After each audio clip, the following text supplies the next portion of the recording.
Assalamualaikum warahmatullahi wabarakatuh. Apa kabar anak-anak kelas 9? Ibu harap kalian semua baik. Hari ini kita akan melanjutkan materi cerpen yang mana kali ini adalah kita melanjutkan tentang mencari struktur teks cerpen. Itu ada di halaman 50 di buku LKS. Coba dibuka. Baiklah, Ibu lanjutkan. Tujuan mempelajari struktur teks cerpen ini adalah setelah kalian membaca sebuah cerpen, kalian dapat menentukan struktur teks cerpen tersebut. Yuk, sekarang kita lihat apa sih sebetulnya yang dimaksud dengan struktur teks cerpen? Struktur teks cerpen itu adalah berbagai tahapan yang mengisi suatu cerita atau narasi dalam sebuah cerpen. Ulangi, berbagai tahapan yang mengisi suatu cerita atau narasi dalam sebuah cerpen. Tahapan ini dibagi menjadi 4 tahap. Ada juga yang menyebutnya 5 tahap. Kalau di buku LKS itu malah ada 3 tahap. Sekarang Ibu akan jelaskan 4 tahap. Apa saja itu? Yang pertama, struktur teks cerpen yang pertama, lihat, itu adalah orientasi. Yang kedua, komplikasi. Yang ketiga, resolusi. Yang keempat adalah koda ataupun ending. Sekarang kita lihat satu persatu. Apa itu orientasi? Orientasi itu mencakup pengenalan tokoh ataupun setting atau latar. Jadi dalam orientasi mengenal tokoh ataupun mengenal setting, menceritakan setting atau latar. Sekarang lihat contoh. Ara adalah nama panggilanku. Nama panjangku adalah Cemara. Bapak yang beriku nama Cemara. Aku mempunyai seorang ibu yang sangat baik. Aku juga mempunyai kakak perempuan yang cantik dan baik, walaupun ia terkadang suka marah. Ya, jadi itu merupakan bagian orientasi, yaitu pengenalan tokoh. Tokohnya adalah tentang Cemara. Kemudian yang kedua adalah komplikasi. Apa itu komplikasi? Komplikasi di sini memuat problem ataupun pokok persoalan yang ada dalam teks.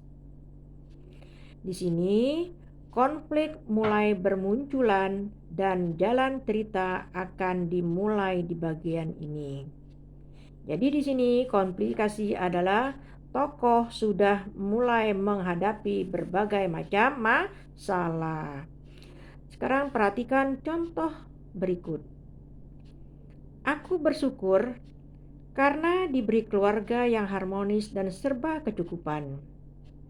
Namun kondisi menjadi berbalik ketika rekan kerja Bapak mengkhianati Bapak. Seluruh aset perusahaan dan harta pribadi keluarga kami berhasil direbutnya. Kondisi ini membuat aku dan keluarga harus pindah ke desa di rumah peninggalan kakek.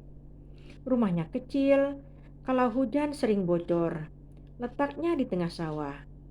Hampir tidak ada yang bisa dibanggakan dari rumah peninggalan kakek. Bukan seorang bapak namanya. Kalau putus asa di tengah kondisi ini, Bapak selalu menghibur dan mengayomi kami di tengah kondisi kami yang sangat jauh berbeda dengan masa lalu. Bapak selalu tersenyum dan mengatakan bahwa Bapak akan berusaha untuk mengembalikan kehidupan kami seperti dulu. Bapak selalu kelihatan tegar dan penuh semangat. Ya, jadi di sini ada menceritakan masalah, pokok permasalahan. Di mana pokok permasalahannya? Yaitu Bapak mulai dihianati oleh rekan kerjanya. Jadi itu adalah persoalannya, dihianati oleh temannya, kemudian mereka pindah ke sebuah desa, kemudian juga rumah itu sering bocor. Jadi itu adalah permasalahan. Selanjutnya adalah tahapan yang ketiga, resolusi. Apa itu resolusi? Resolusi memuat jalan keluar atau pemecahan konflik yang diceritakan pada bagian konflikasi. Bagian ini menceritakan kejadian yang hampir berakhir. Perhatikan contoh berikut. Bapak memulai usahanya lagi. Setiap hari Bapak bekerja sangat tekun dan pulang larut malam. Semua itu Bapak lakukan untuk menepati janjinya. Kami untuk menepati janjinya dan mengembalikan kehidupan kami seperti dulu. Hasil memang tidak mengecewakan. Perlahan Bapak mampu mengembalikan apa yang hilang. Jadi sekarang perhatikan kembali, resolusi itu adalah memuat atau jalan keluar dari permasalahan. Atau tokoh sudah bisa perlahan-lahan menghadapi permasalahan itu, sudah bisa diatasi. Mana bagian di sini? Di sini adalah Bapak sudah bisa perlahan-lahan mengembalikan kehidupan kami seperti dulu. Jadi itu adalah resolusinya. Sekarang adalah koda. Apa itu koda? Koda adalah bagian akhir karangan atau cerita. Di sini bagian akhir disebut juga ending, dapat berupa cerita sedih ataupun senang. Sekarang kita lihat, perhatikan contoh berikut. Berkat kegigihan Bapak, akhirnya kami sekeluarga dapat mendapatkan kehidupan yang lebih layak.